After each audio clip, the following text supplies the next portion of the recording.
Oi, gente, meu nome é Júlia. Oi, meu nome é Gustavo. E a gente vai falar para vocês um pouco sobre modalidades de pagamento no comércio internacional.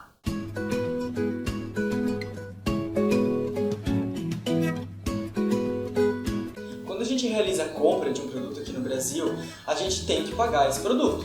E para isso utilizamos diversas formas de pagamento. Um exemplo disso é o boleto bancário, o pagamento à vista, a prazo, utilizamos um cartão tanto de crédito como de débito. Ou seja, a gama de formas de pagamento é imensa. E no comércio exterior não é diferente. Quando a gente está importando uma mercadoria, comprando algo do exterior, a gente também vai ter que pagar por essa mercadoria e vão existir diversas formas de realizar esse pagamento. Esse pagamento vai ser definido pelo importador em conjunto com o exportador, de forma a beneficiar os dois, ou caso algum deles tenha um poder de barganha maior naquela operação, vai ter também maior poder de decisão sobre aquela modalidade de pagamento. Por exemplo, se o importador ele compra muitas vezes em muita quantidade de um mesmo fornecedor, ele vai se tornar um cliente importante para aquele fornecedor. Como o fornecedor não vai querer perder aquele cliente, possivelmente vai acabar cedendo para que o importador decida qual será a condição de pagamento que ele vai querer fazer aquela operação. Além disso, é importante a gente considerar que quando a gente está negociando com o exterior, a gente tem muito mais riscos, porque é diferente do mercado nacional. Aqui no mercado nacional, a gente tem ferramentas para identificar se um cliente é um bom pagador ou não, como o SPC, e no mercado internacional isso não existe. Até porque internacionalmente, quando vamos conversar com um importador, exemplo, é difícil porque a gente utiliza meio de comunicação como telefone, e-mail, e a gente não sabe como que é a reputação, como que vai se comportar o importador numa possível negociação, né? Então, para isso, é muito importante que utilizemos uma forma de pagamento que beneficie, né, ambas as partes, para que não haja maiores problemas futuramente. Então é importante que a gente avalie os riscos para que seja uma operação segura para ambas as partes. E os riscos eles podem ser comerciais, que é quando corre o risco do exportador não receber aquele pagamento por causa de uma incapacidade financeira do importador, ou seja, ele não tem dinheiro para pagar e vai acabar não pagando. E esse é um risco, como a gente falou, mais difícil de identificar, porque a gente não tem um contato pleno com esse comprador no país dele. E também tem o risco político, que é quando existem restrições legais no país do importador para que ele realize aquele pagamento. Por exemplo, ele pode ter o dinheiro para pagar a mercadoria, mas o país dele tem restrição e controla compra e venda de moeda internacional. Então, ou seja, ele vai ter o dinheiro, mas ele não vai poder comprar aquela moeda para quitar a operação. O SECOM, que são câmaras instaladas dentro dos consulados brasileiros dentro de cada país para ajudar o Brasil a fazer comércio com aquele país, ajuda a gente a identificar esses riscos políticos nos países. Então fica a dica. Sim, e tendo em vista então todas essas informações, né, que a gente conversou agora há pouco, vamos analisar os pontos positivos e negativos de cada modalidade de pagamento.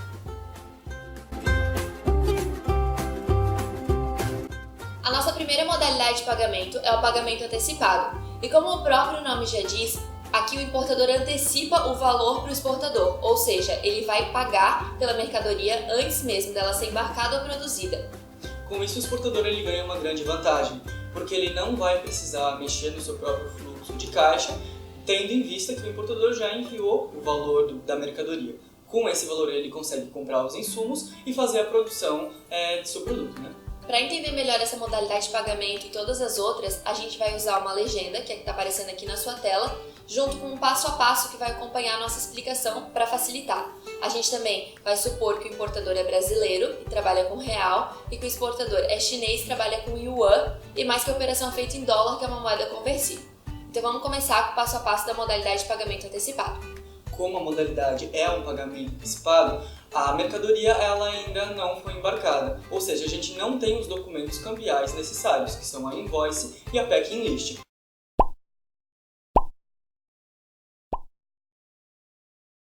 Portanto, o importador ele vai pegar a proforma, vai até o seu banco para fechar o câmbio. Então a gente tem a primeira conversão de moeda aqui, que é de real para dólar.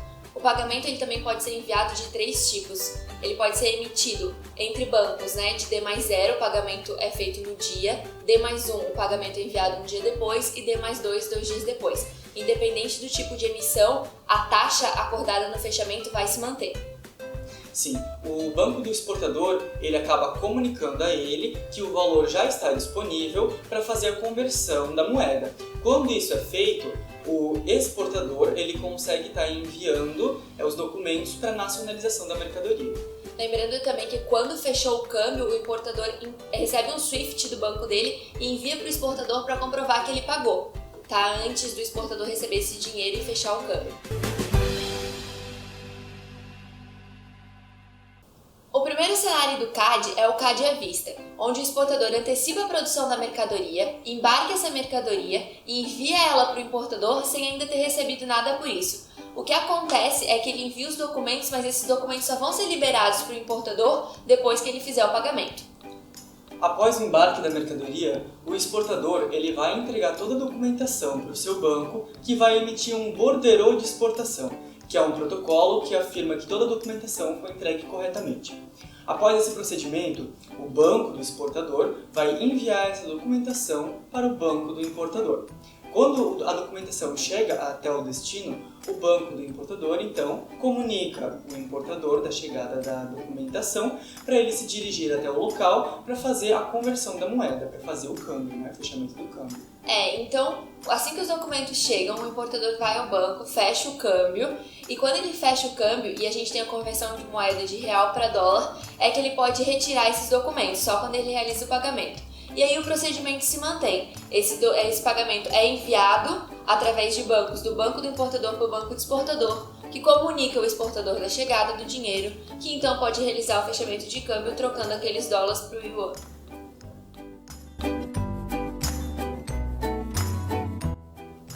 O segundo cenário do CAD é o CAD a prazo. Nele, o exportador vai produzir sua mercadoria, vai fazer o embarque da mesma e o envio da documentação pelo banco do exportador para o banco do importador. Então o início é muito similar com o CAD à vista. O que muda aqui é que quando o banco do importador recebe essa documentação e comunica ao importador aqui no Brasil da chegada dos documentos, o importador não precisa fechar o câmbio para a retirada desses documentos, já que a gente está falando no pagamento a prazo. Então, ao invés disso, ele assina um documento chamado SAC, que é como se fosse uma nota promissória, emitida em 3 vias originais, onde ele se compromete a realizar o pagamento na data acordada com o exportador. Então, assinado o SAC, ele pode retirar os documentos para nacionalizar a mercadoria. Na data prevista, acordada entre o importador e o exportador, o importador vai procurar o seu banco para fazer a troca do real para o dólar. Quando é realizado este procedimento, o exportador se dirige até o seu banco para estar realizando a conversão do câmbio. Então ele vai fazer a troca do dólar para sua moeda local. Lembrando que o banco do exportador comunica o exportador que o dinheiro já está em sua conta. E é bom lembrar que nessa modalidade o banco não garante nada. Então, se o importador não pagar pela mercadoria no prazo acordado, quem deve protestar o saque é o próprio exportador lá da China. E também é bom a gente avaliar que é uma modalidade bastante vantajosa para o importador, visto que ele pode nacionalizar a carga, vender aquela mercadoria e depois com os lucros, dependendo do prazo que ele acordou, é que ele vai pagar por aquela mercadoria de fato.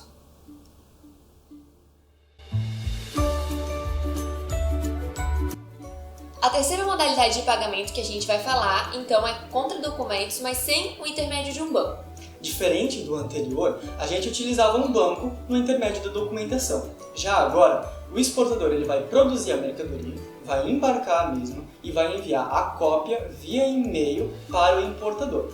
Com isso, o importador se dirige até seu banco, fecha o câmbio e realiza o pagamento. O banco vai emitir o SWIFT, que é um comprovante de pagamento. Com o SWIFT, o importador encaminha para o exportador, que vai remeter via courier toda a documentação original para o importador. Vale considerar que esse envio via courier é considerando o embarque marítimo, porque o embarque aéreo ele é muito rápido. Então não dá tempo da carga chegar no Brasil e os documentos também. Possivelmente a carga chegue antes dos documentos e aí tu não vai conseguir nacionalizar. Então no embarque aéreo os documentos vêm junto com a carga, então o embarque aéreo pressupõe uma modalidade de pagamento antecipado ou após o embarque, porque os documentos não entram muito nessa jogada. E também é importante a gente perceber que na prática do comércio exterior a gente não usa uma modalidade só exclusivamente. Se você quiser, você pode acordar em pagar, por exemplo, 30% antecipado e 70% depois que tiver os documentos. E aí fica bom para todo mundo.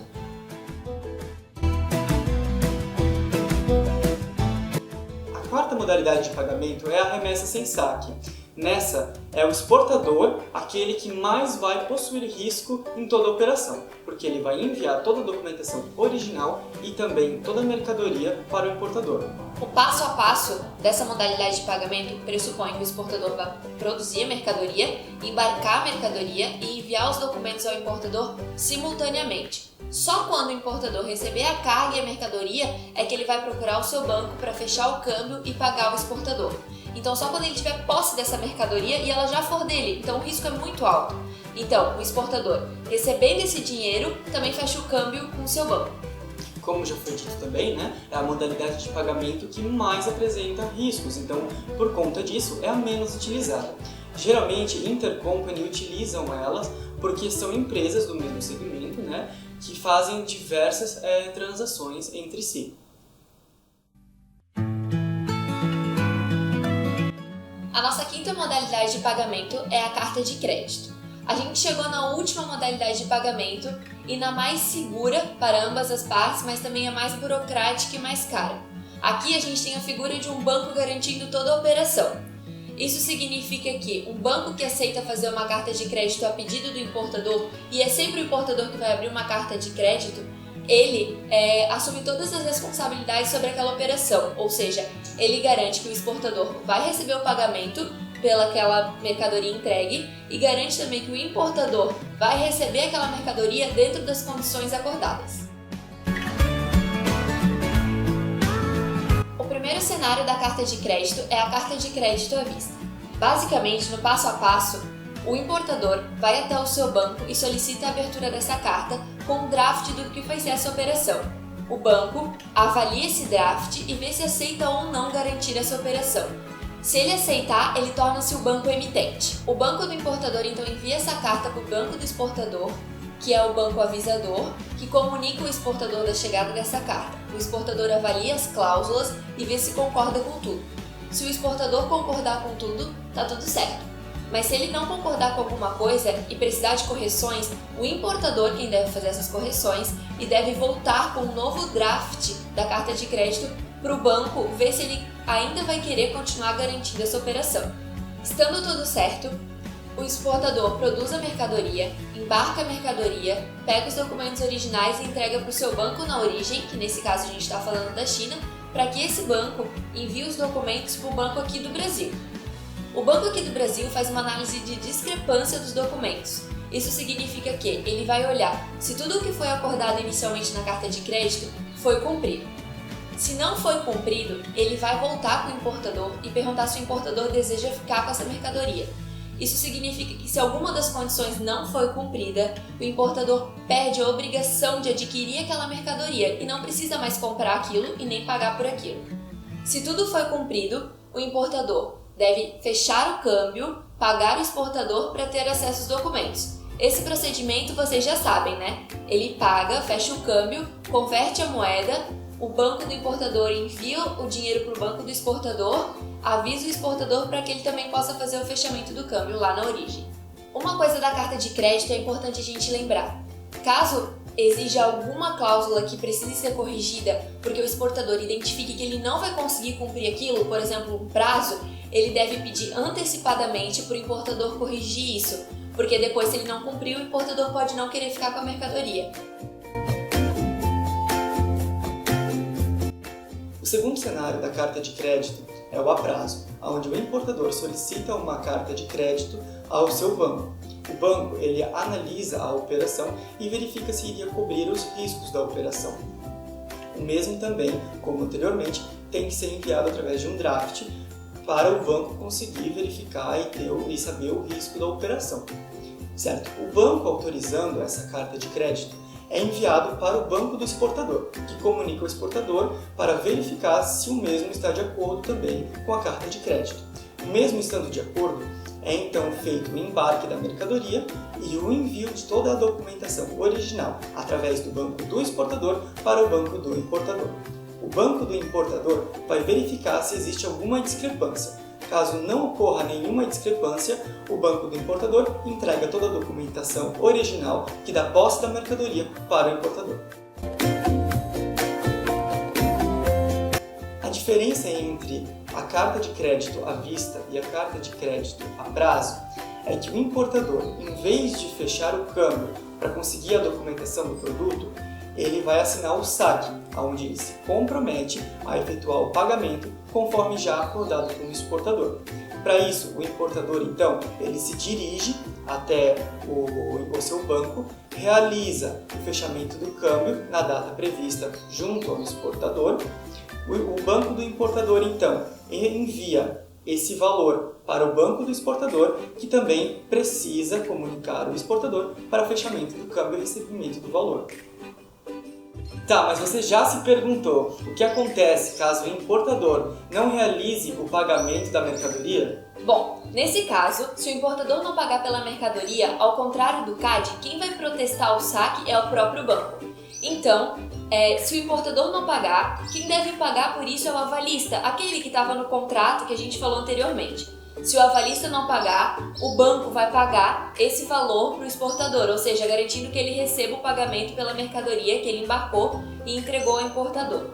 É importante lembrar que é possível que o banco tome algum bem do importador em nome desse pagamento. Esta modalidade de pagamento ainda não acabou. Precisamos entender que existem as cláusulas eletivas na carta de crédito. Ou seja, você precisa saber se a sua carta de crédito é isso ou é aquilo. A primeira cláusula é à vista ou a prazo. À vista. Como falamos, para a retirada dos documentos você precisa realizar o pagamento na hora. A prazo, você assina o saque, se comprometendo a fechar o câmbio na data acordada. Segunda cláusula. Confirmada ou não confirmada? Confirmada. Temos então um terceiro banco de primeira envolvido na operação, o qual é chamado de banco confirmador. Ele realiza o pagamento da operação caso o primeiro banco não realizar o pagamento. Não confirmada. Seguimos com a presença daqueles dois bancos iniciais, o banco do importador e o banco do exportador apenas. Terceira cláusula. Revogável ou não revogável? Revogável. A carta de crédito pode ser cancelada a qualquer momento por qualquer uma das partes. Irrevogável. A carta de crédito ela só pode ser cancelada em comum acordo entre o importador e o exportador. Quarta cláusula. Transferível ou intransferível? Transferível. Permite ao exportador transferir os seus direitos de receber o valor para uma terceira pessoa, desde que previamente informado para o importador. Intransferível. Apenas o exportador pode receber aquele pagamento. Quinta cláusula. Restrita ou irrestrita? Restrita. Determina que qualquer alteração na carta de crédito só pode ser feita após o consentimento das duas partes. Irrestrita.